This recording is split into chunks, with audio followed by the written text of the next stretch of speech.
All right, guys, it's July 3rd. It's the day before Independence Day. Everybody is rushing to beaches, except here in New Jersey, where we're in total government shutdown. So you actually can't go to state parks or beaches, but you find a way to get by. And we're bringing in my partner in crime, as always, Marc Sessler. Marc, what's going on? No state government shutdown in California, right? Everything's cool out there. Nope, about 8 minutes from the beach right near Venice, California, here in Los Angeles.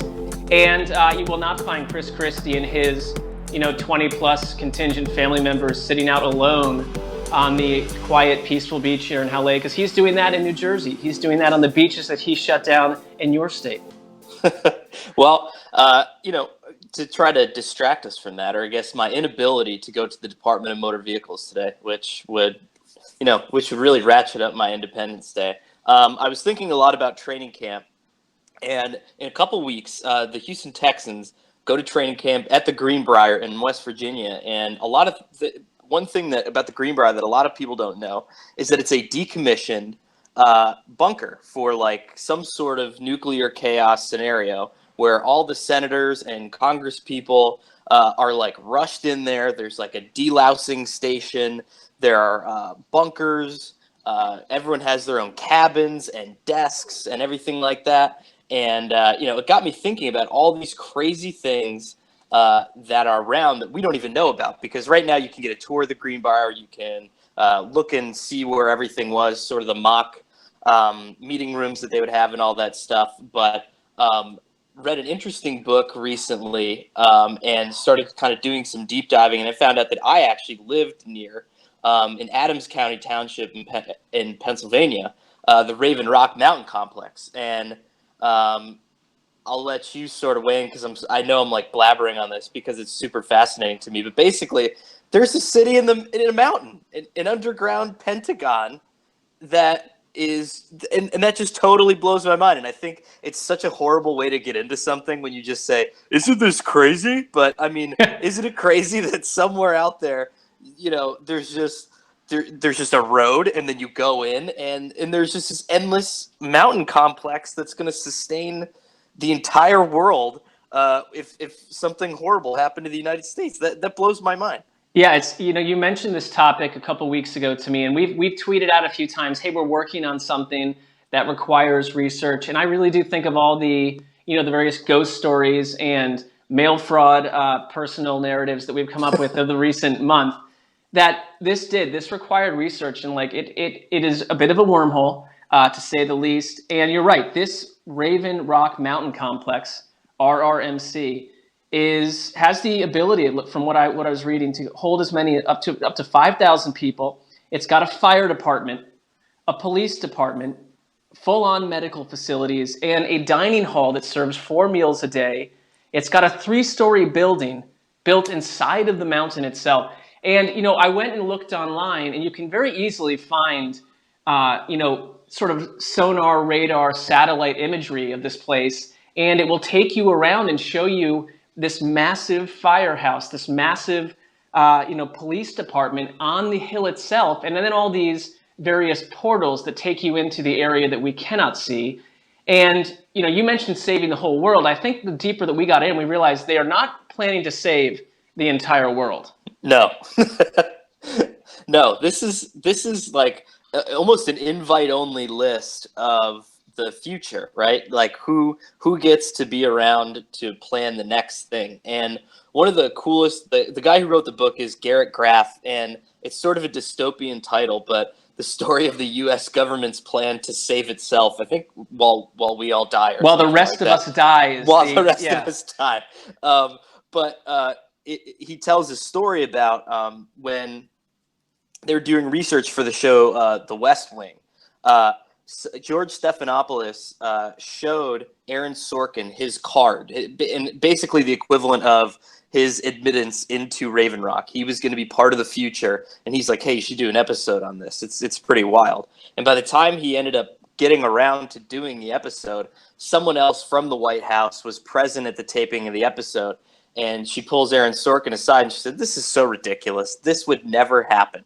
And Aaron Sorkin said, "I was about to say something, but then I realized in the back of my mind, she didn't get a card."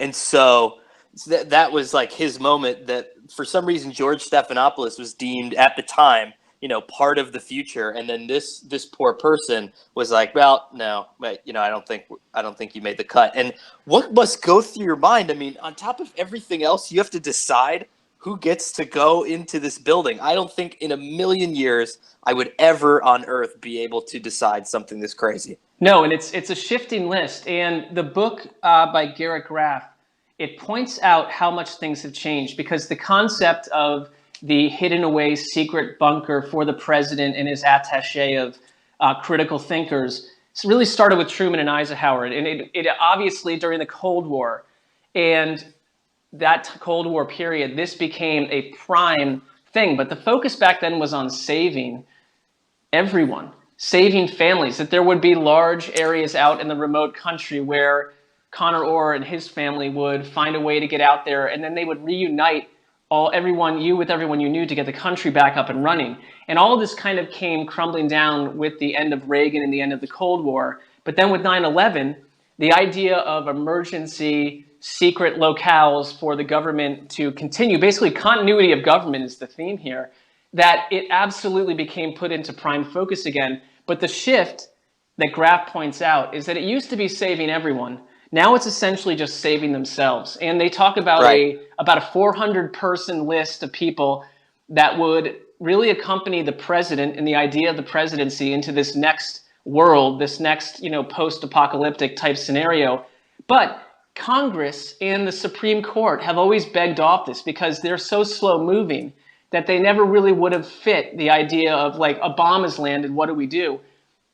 It gives the executive power complete and total control with a list of people that they deem the most important. And that's an intriguing, complete shift away from our Constitution.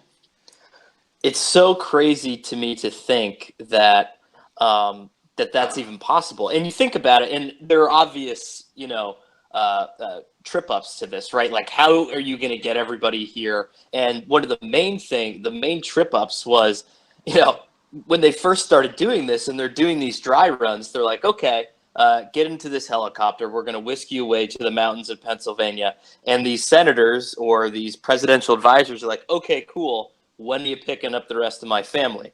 And they're like, well, we're not, And then that's sort of the main foul up where a bunch of these guys were like, I'm not getting into one of these planes without my family. They definitely have to come with me. And now they're sort of making these weird accommodations where the family can stay in these bunkers that are still outside the blast radius, but you have to stay inside, and like all this crazy stuff. And it's like, how could you even wrap your mind around going to one of these places? And then I don't know. I don't even think, even if I had the card, I don't know if I'd want to be part of whatever is going to happen next. I'm with you. I would imagine that you don't have the card. Let's start there. So you wouldn't have to make this choice. But I'm with you. That part struck me too, that for many decades, like, the succession plan did not involve families.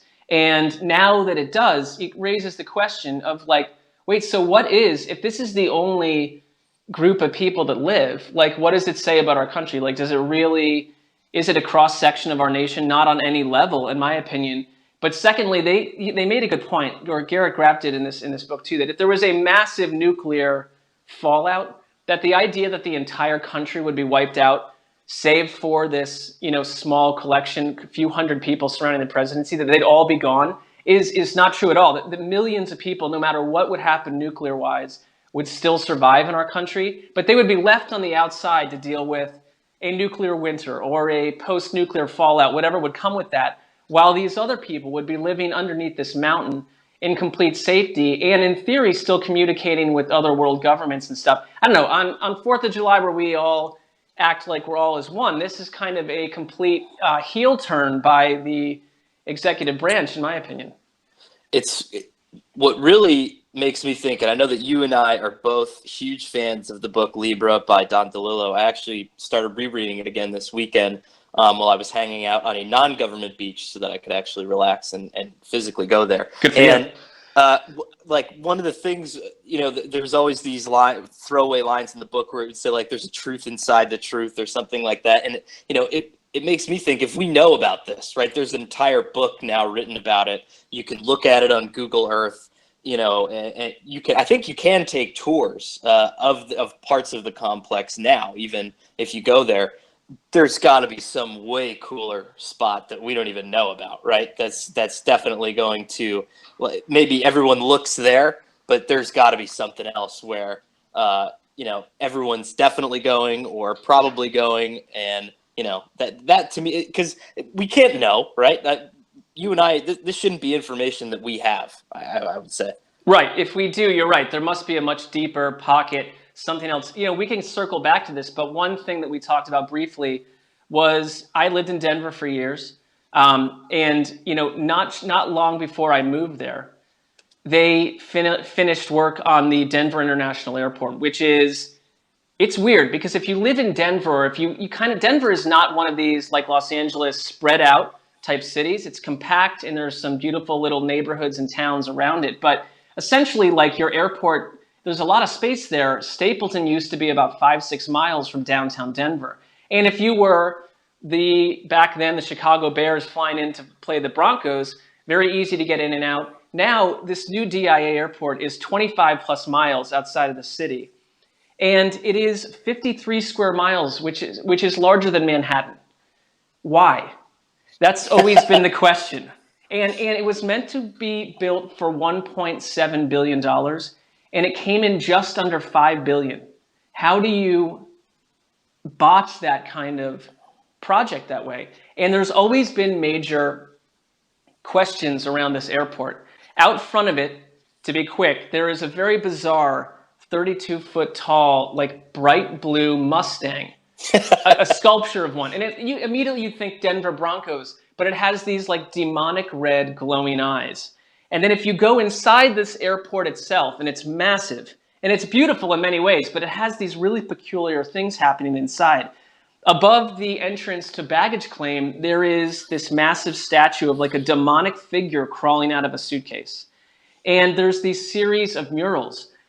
They depict essentially in the first one, this like gigantic, like menacing green-clad leader with a gas mask on with like an AK-47 and a gigantic silver sword and kind of gray waves pulsating from him, almost as if it's like some sort of giant biological attack. And he's just cutting down human beings and destroying them. This is in the middle of an airport. Then the next mural itself has this like widespread of children from around the world standing over open caskets of dead people and animals that have been wiped out of the earth. It also includes this girl with a Mayan tablet depicting like December 21st, 2012, which, it didn't happen, but the Mayan calendar predicted, according to some, that would be the end of civilization. So it's this announcement of total doom again. And then the third one, there's children from around the world bringing weapons associated from their country specifically to take down this like leader of death. And it goes on and on. And the artist said that, listen, it's meant to be like this arc of total apocalypse and calamity ending in peace and a better civilization. It's not exactly the kind of thing I want to see before I board my flight necessarily, right? And then the weirdest thing of all to me, there is this dedication stone, and it's essentially underneath it, it says that there's a time capsule for the people of Colorado from 2094, that's when they can open it. It mentions on it, it's littered with like Freemasonry symbols, and it mentions like the two major Colorado like Grand Lodges, but it also says that it was paid for by the New World Airport Commission. It's that, which is a body that does not exist. So DIA today is trying to do the very classic thing where they're embracing it and saying, that's right, come check out our airport. Like, we love all these conspiracy theories. But what people have thought about all along is that underneath DIA are these massive tunnel systems and essentially unmarked land. People believe that there is another type of government base underneath Denver International Airport. That one to me feels a little on the table because when you look at Raven Rock, we know that's there. We don't know that with DIA. But with Raven Rock, it tells you that the model is in place for these bunkers and these post-war fallout shelters for a massive amount of people to exist.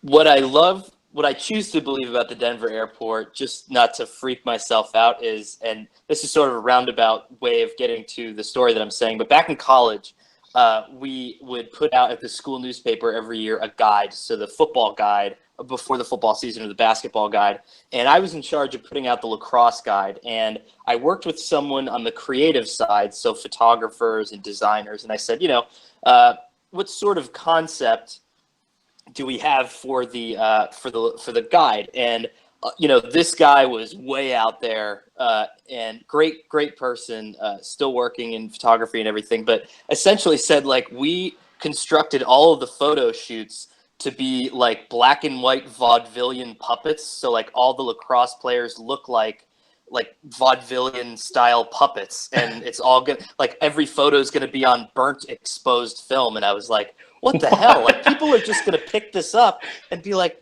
what in God's name is going on? And my hope with the Denver International Airport is that they hired a few artists and they were like, just paint us something cool. And then they come back to this insane sort of weapon returning, like, picture story of a soon to be defeated demon. And everyone's like, whoa, like, we should have probably done a little bit of tighter insight here, because it's totally insane. But you're right. The tunnels do sort of lead you down a different direction, which is, there's definitely something going on here. It's not just a mix up between government bureaucrats and creative people like it was with me in college. But I do like to think of, just some freewheeling artist running through here, painting his dystopian nightmare, and then just waiting for someone in charge to come back and tell him that you should probably stop, because you're going to freak out people that are already having to fly, which a lot of people don't like to do anyway. Right. I love that it passed all the censors. It got right through all editorial gates. And one last footnote, that gigantic 32-foot tall Mustang outside, the artist was this guy from New Mexico. He died while making this because the head of the Mustang fell off and landed on him. What? Very weird, sort of Rosemary's Baby-esque type footnote to that. But there's a lot of creepy stuff going on with the airport, no matter what's happening underneath it. But anything else you wanted to mention about Raven Rock or this entire sort of phenomena?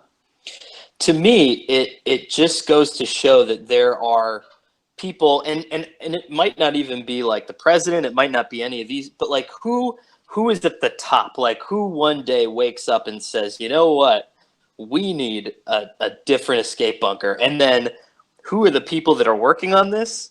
Are you just like, yeah, I got to go to my construction job because I'm creating like a safe house for Newt Gingrich somewhere in the Nebraska plains? And is that something you can sell to somebody? And I'm just wondering, why?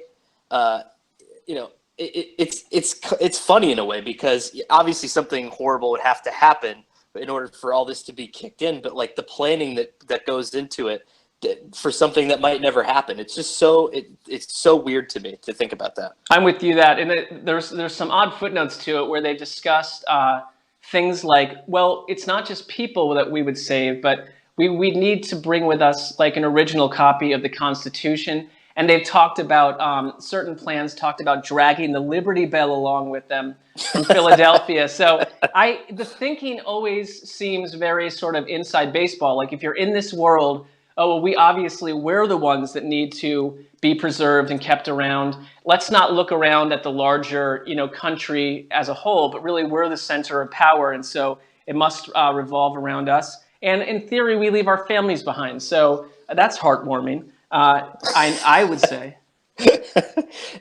And they said, right, and instead they had a debate, because they said, well, and I love how this came up also.